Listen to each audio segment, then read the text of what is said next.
Well, 7 of the last 8 days have been in the 90s. You might be thinking, well, when's the last time we got to 100 degrees officially at Bowling Green? It's been a while, actually, surprisingly.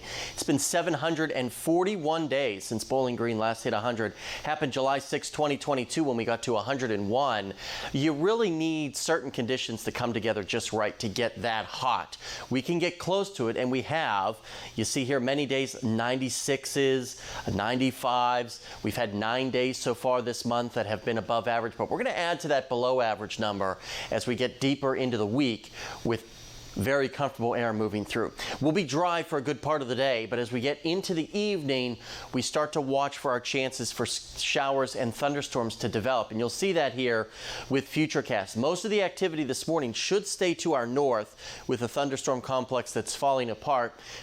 We'll be quiet through the afternoon, but as we get toward the evening and that front gets closer, here come some of those showers and storms moving through with periods of very heavy rainfall as well. Not particularly worried about severe weather, but torrential rainfall is certainly in the picture here. And you can see over the next 36 hours or so, some locations could see over an inch of rainfall. And because of that, we do have some flood watches up for counties along the Ohio River where that front is expected to stall, and you could see what we call training of the storms, where they move over the same area over and over again.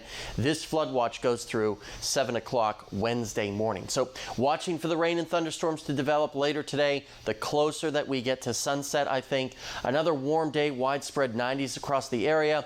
When you factor in the humidity, it'll feel like it's well over 100 yet again. So make sure you're safe if you have to be outside. Lows tonight will be pretty seasonal, but very wet because of all the heavy rain and thunderstorms that will be rolling through. Once we get through all of this, it gets amazing outside. Look at some of these numbers here in the extended forecast. Just 80 on Thursday with a strong northerly wind, which means most of the day will probably be in the 70s.